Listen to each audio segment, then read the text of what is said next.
Hola niños y niñas, espero que estén muy bien. Nos encontramos en una nueva cápsula educativa, esta vez con la guía número 10 de geometría que lleva por título Ángulos. ¿Bien?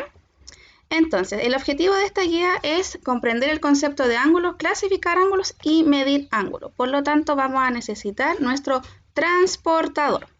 Bien, lo primero es saber qué es un ángulo. Y como aquí lo dice, un ángulo que se denomina, ¿cierto?, con ese simbolito que está ahí, lo voy a poner acá un poquito más grande.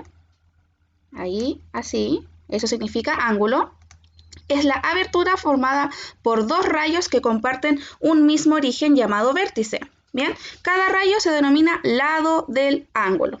En general, un ángulo se nombra utilizando letras mayúsculas considerando el sentido contrario al movimiento de las manecillas del reloj, que sería antihorario. Y la letra central indica el vértice del ángulo. Antihorario significa, si usted se imagina un reloj, ¿cierto? El reloj avanza así, hacia este lado.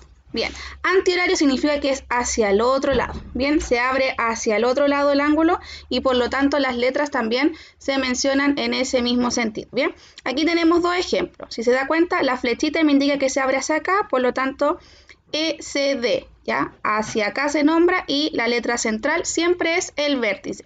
Acá tenemos otro ejemplo, ¿cierto? El ángulo ABC.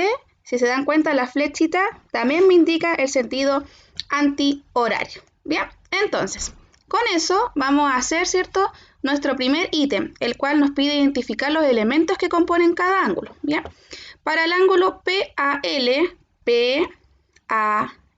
¿cierto?, porque hacia allá abre, necesito que me indiquen los lados, ¿cierto?, y el vértice. Y si usted se da cuenta acá, ¿cierto?, los lados, ¿cierto?, ahí hay un lado, acá hay otro lado y otro lado, y el vértice, ¿cierto?, justo donde está el ángulo. Entonces usted me indica cuáles son los dos lados y cuál es el vértice.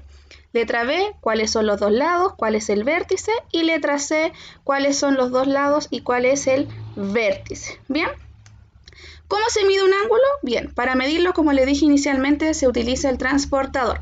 Y un ángulo se mide en el sentido contrario a las manecillas del reloj, como dijimos también anteriormente, que sería antihorario. Bien, ¿cómo se hace esto? Aquí aparece detallado, dice, se hace coincidir el vértice del ángulo con el centro de la base del transportador y ese mismo lado con 0 grados. Se identifica en el transportador la medida en grados que coincide con el otro lado del ángulo. Bien, fíjense acá, está el dibujo, ¿cierto?, del transportador. Algunos son así, en mitades, otros son enteros, pero tienen la misma función. Este es el ángulo. Entonces, ¿cómo lo voy a medir yo? Yo voy a tomar mi transportador. El transportador aquí en el centro tiene una cruz o un hoyito, un agujerito. Ese agujero yo lo debo hacer coincidir con el vértice que corresponde al ángulo, ¿bien? Que es la letra que va en el centro. Lo hago coincidir, pero además ustedes se van a dar cuenta que acá empiezan las medidas. Entonces, donde dice 0 lo debo hacer coincidir justo con este lado. Bien, una vez que lo haga coincidir, yo avanzo, ¿cierto? Y miro dónde queda el otro lado, perdón, y donde cae es ahí justamente el grado, ¿cierto?, que mide ese ángulo. Bien, así es como utilizamos el transportador para medir. Ya, si hubiese sido por acá, habría medido más. Bien, como medimos de derecha a izquierda, porque medimos en sentido antihorario, ¿cierto? Hay que guiarse por donde parte aquí el 0, 10, 20 y así, ¿bien? Entonces, luego tenemos que clasificar los ángulos, ¿bien? Los ángulos se van a clasificar según la medida que tengan estos ángulos. Agudo si mide entre 0 y 89 grados, ¿bien? De 0 grados hasta 89 es agudo. Recto cuando mide exactamente 90 grados, ¿cierto? Que siempre lo simbolizamos con este símbolo aquí que aparece como cuadradito, ¿bien? El obtuso, en realidad aquí dice 90, pero debería decir desde 91 grados a 180 grados, ¿bien? Porque es más grandecito, ¿cierto? Y el extendido llano mide 180 grados completo. Y el completo, que es todo este de acá, mide 360 grados. Bien, eso lo podemos verificar muy bien en los transportadores que son redonditos, ¿ya? Los que son la mitad, si usted los va girando, va a encontrar de igual forma la medida. Entonces, vamos a la actividad. Oh, me falta una hojita. A ver. Vamos a ingresarla. ¿Por qué nos falta una hojita? Uno. Ah, no, está correcta. Sola. Ya, está correcta. Que dice número 2, pero en realidad es número... Ah, ya, es el número 1, perdón. Estaba acá. Ahí está el número 1. Bien.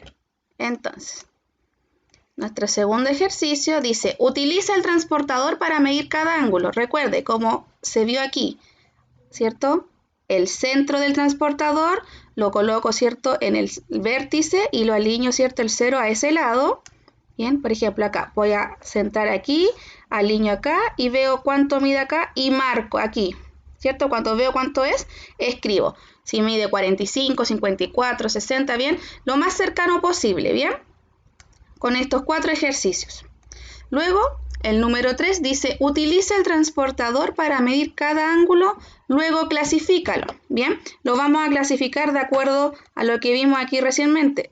Si es agudo, recto, obtuso, extendido o completo. Entonces, usted tiene que ir y buscar el ángulo, por ejemplo, ESD. ESD, este de aquí. Ya lo voy a marcar con otro color. ¿A dónde están mis colores? Acá. Voy a ocupar el rojo. Entonces, usted, ese ángulo de ahí es el que tiene que medir. Entonces, usted va a tomar su transportador, va a hacer centro aquí en S, va a alinear el 0, ¿cierto?, con el lado acá SE y va a medir dónde llega el otro rayo, ¿cierto?, de la letra D y va a anotar. Supóngase usted que le dio 35, por ejemplo. Si le dio 35 grados, de acuerdo a esto, usted me tiene que decir si es agudo, recto, extendido, completo, ¿ya? Entonces, supuestamente, si aquí mide 35, significa entonces que este sería agudo. Ahí lo anoto yo como ejemplo, ¿ya? Yo no sé en realidad aquí cuánto mide porque yo no puedo medir con mi transportador, pero usted lo puede poner aquí, medir, ¿cierto? Y clasificar. Lo mismo con todos los que aparecen, ¿bien? Esa es la guía número 10. Recuerde que cualquier duda que usted pueda tener la debe hacer al correo apoyopedagógico.lmr@gmail.com, en el asunto indicar curso y asignatura y en el detalle el número de guía e ítem con dificultad. Que estén muy bien, nos vemos en una siguiente cápsula. Chao, chao.